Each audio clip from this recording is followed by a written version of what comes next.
thanks to that little black box that most people carry around in their pockets nowadays, or in their purse, or in their inside thingamabob, yeah, that can record and take pictures, and you can make phone calls and contact people all across the world, find out information on the internet, etc., etc. Thanks to that little device, the lived experience claim has become just a little bit more, just a tad bit more credible. In America, that is. Maybe not so much over here, but in America. You're crazy. Am I? Yes. Am I? Yes. Am I? Whilst I was doing some research on another video that I'm going to put out soon, I came across an interview in which two guys said something or used a term that kind of got my hair standing up on the back of my neck or on my arm, you know what I mean? It raised an eyebrow, got the antennae going, yeah? And the term was lived experience.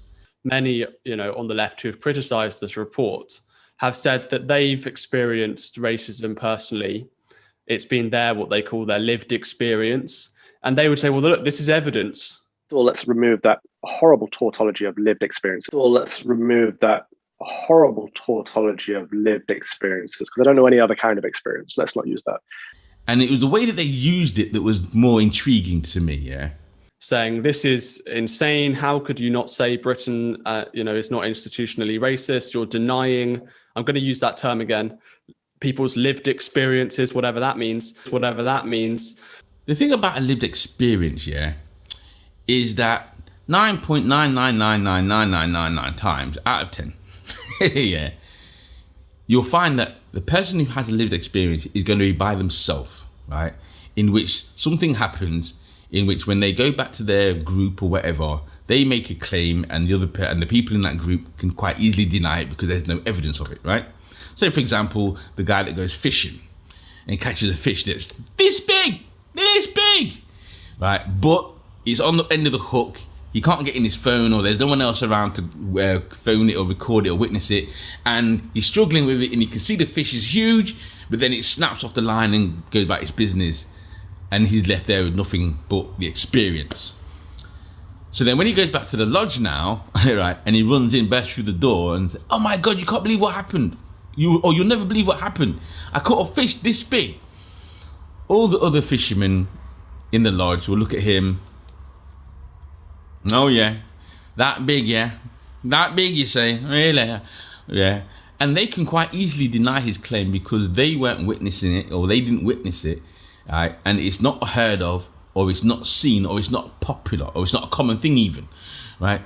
So for them their first thing is going to be, well, if you caught a fish that big, let's see it. Oh, it got away. Oh, did it? Oh yeah. Have you got a picture to back your claim up? No, I didn't have my phone on me, or I couldn't get to my phone. Oh, really? So did you really catch a fish that big? You know what I'm saying, right? So anyway. Excuse the sirens, right? A little car go by. So, hurry up. So, I don't know if that's a siren or not. Anyway, so bearing that in mind, right? For black people in this country, yeah, right, that lived experience, or the experiences that we have because of the microaggressions of racism in this country, yeah. What black people tend to find is themselves in a position, what black people tend to find themselves in is the position of that fisherman, in which when we claim that something was being racist or someone was being racist towards us, yeah, or we've experienced a racist action towards us, right, the majority of people, or a majority of people should I say, are too eager to deny it based on the argument of you can't prove it. Racism isn't always caught on camera. Racism isn't always a black man led on the floor with a white police officer's knee in his neck. Mm-hmm. Right? And I've noticed this popping up quite a lot recently, especially since that report. Yeah. And and it was happening before, but having watched this interview now, like I said, I've kind of like come to this conclusion or this ideal that this whole lived experience claim is going to be another trick in the tool, or should I say, another tool in the trick bag of claiming that this country isn't racist, right? Because what they'll do is, all they have to do is go down the road of you trying, of forcing a black person to prove a racist action towards them, in which they can't. See, not like in America. So in America now, yeah, people are running around with their phones and they can see the George Floyd getting their nail necked on. They can see Trayvon Martin getting, they can see, what's his name, getting strangled and chokeholded in the streets and stuff like that. And they can record that blatant there, and it's there, evidence. Like I said, now all the claims that they've been, so now all the claims made in the past have a tiny bit of credibility to them of police being brutal and using brutal tactics against black people.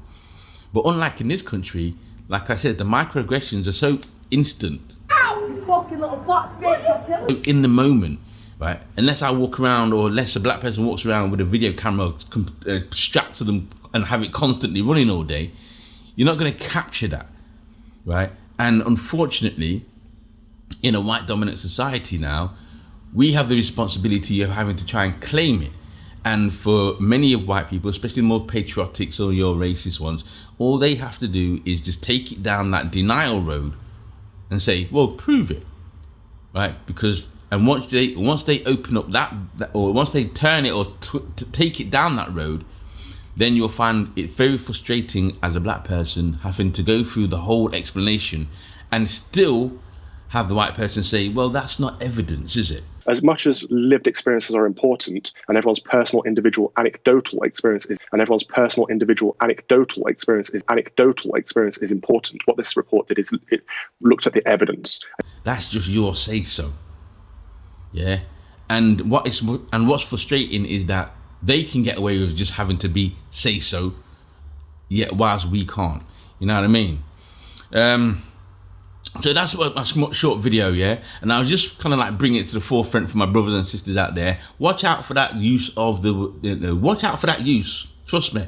Watch out. You're going to hear it a lot more. You know, that lived experience, because like I says, once they can twist the narrative of making you try to prove what you experienced, right? Knowing full well 9.99999 times out of 10 that you can't prove it, right?